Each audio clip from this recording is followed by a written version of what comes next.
Herkese merhaba, kanalıma hoş geldiniz. Bu bölümde görüntüde de gördüğünüz gibi rengarenk bir çalışma yapacağız. Bu çalışmaları sizler kullanım alanlarınıza göre uyarlayabilirsiniz. Ama daha çok partilere ve özel günlere hitap eden bir çalışma olacak. Malzemelerden bahsedeyim biraz sizlere. Rengarenk kağıtlarım var, kartonlarım var, origami kağıtlarım var, yapıştırıcılarım var, pipetlerim var ve makasım var. Sizler dilerseniz karton veya renkli kağıtlar yerine tabii ki düz A4 kağıtlar da kullanabilirsiniz. Onların üzerlerine resimler çizebilirsiniz ve renklendirebilirsiniz. Tamamen sizin hayal gücünüze bağlı. Bir de çıktısını aldığım şu şekilde bir kağıt var. Bu kağıt yerine sizler dilerseniz özel günlerinizin etiketlerini yapabilirsiniz. Buraya Ayşe'nin doğum günü mesela yazabilirsiniz. Ayşe'nin kınası, Ayşe'nin nişanı gibi veya buraya bir resim koyabilirsiniz. Tasarımı sizlere bağlı. Ben bugün bir çalışmamda bunlardan birini kullanacağım. Bugün sizlerle 3 farklı çalışma yapacağız. Yapım aşamasına geçiyorum. Eğer kanalıma abone değilseniz abone olmayı, bildirimleri açmayı ve videoyu beğenmeyi unutmayın. Videomu izlediğiniz için hepinize teşekkür ederim. Keyifli seyirler dilerim. Kartonumu ikiye böldüm. İkiye böldüğüm bu parçayı tekrar ikiye böleceğim. Yani kartonumun 1/4'ini alacağım.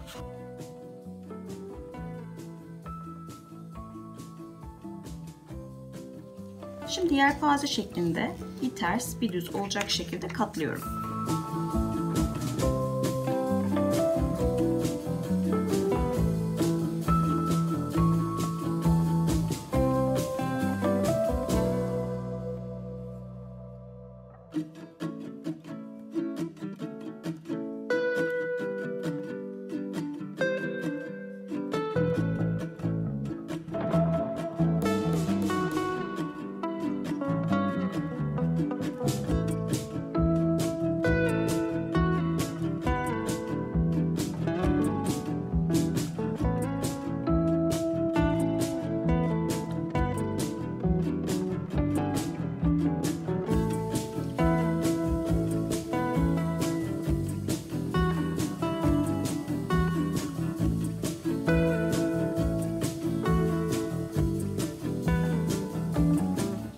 Bir tane daha yapıyoruz. 2 tane yelpaze çalışmamız var. Şimdi bunları birleştireceğiz.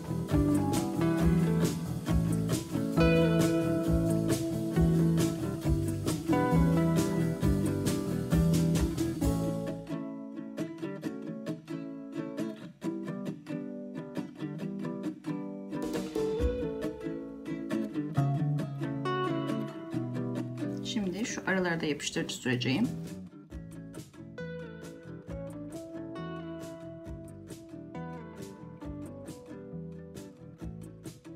Arka tarafından da yapıştırıcı süreceğim.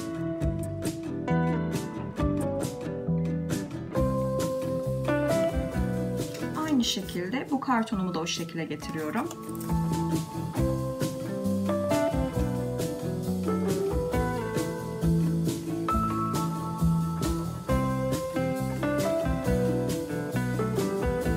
Şimdi 2 yarım dairemi birleştiriyorum.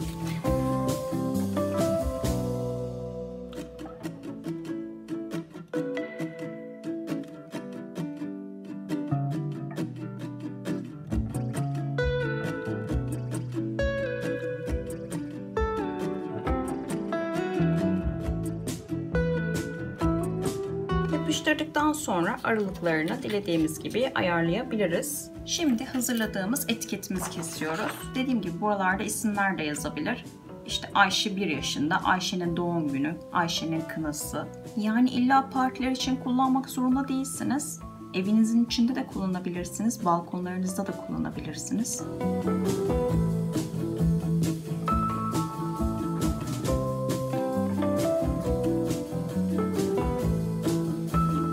Arkasına dilerseniz çift taraflı bant yapıştırırsınız veya bir iple asabilirsiniz. Şimdi origami kağıtlarından pipet süsü yapacağım. Bunun için şöyle bir yuvarlak kaseden yardım alacağım. Küçük daireler olması gerekiyor.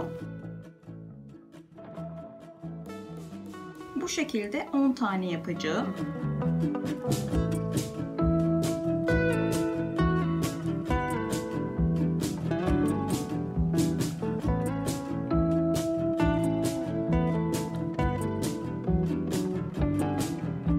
Kağıtlarımız hazır. Şimdi kağıtlarımızı katlıyoruz.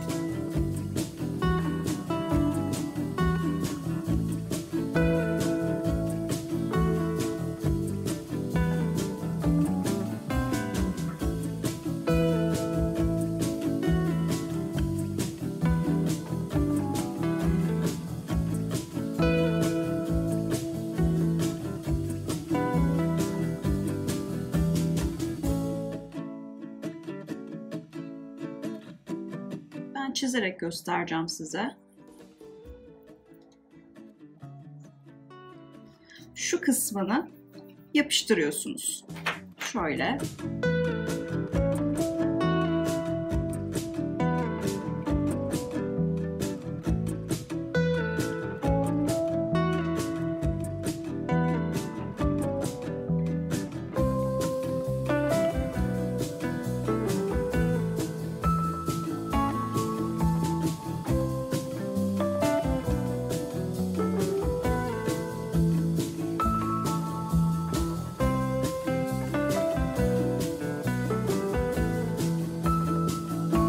Nereden geliyor yapıştırdığımız yer? Tam şuradan. Şöyle. Yine çizerek gösteriyorum. Şöyle üçgen olacak şekilde şu kısmı yapıştırıyoruz. Ve üzerine yine şu taraf dışarı bakacak açık yer. Bunu yapıştırıyoruz. Yine dediğim gibi tekrar çizerek göstereyim. Şu kısmını yapıştırıyoruz. Açık kısmı dışarıda kalıyor. Yani bu tarafta kalıyor. Şöyle düşünün.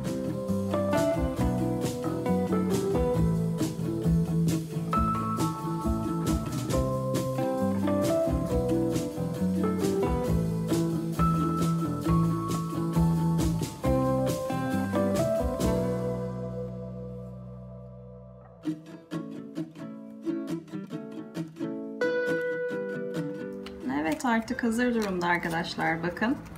Şimdi pipetimize yapıştırıyoruz. Öncelikle şu orta kısmını yapıştırıyoruz.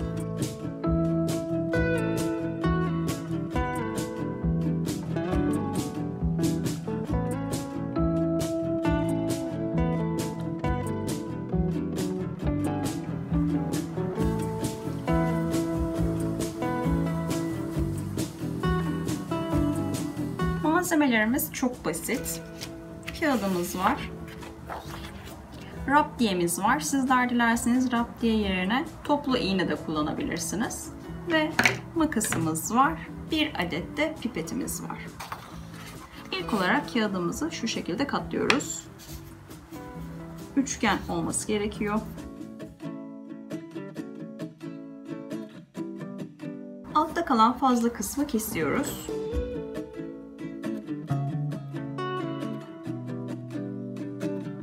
Sonra bir üçgen daha yapıyoruz.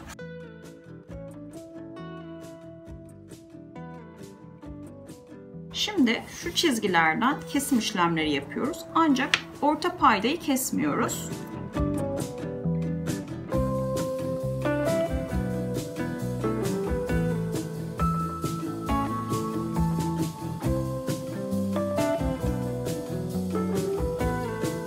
Kartonumuzu buradan alıyoruz, burada birleştiriyoruz. Buradan alıyoruz, birleştiriyoruz. Yani sağdan sola.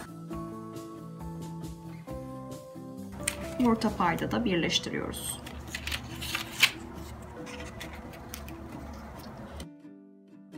Birleştirme işlemimiz bitti. Raptiye ile ortadan tutturuyoruz. Şu şekilde tutturduk. Evet.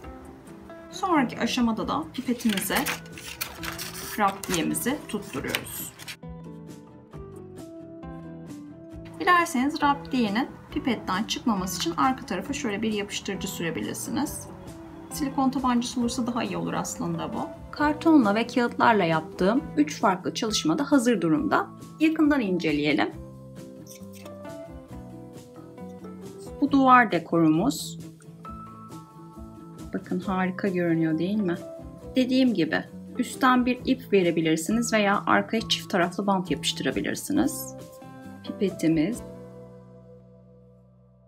Bakın alt tarafı, dilerseniz bu tarafını üst tarafına da getirebilirsiniz. Rüzgar güllerimiz.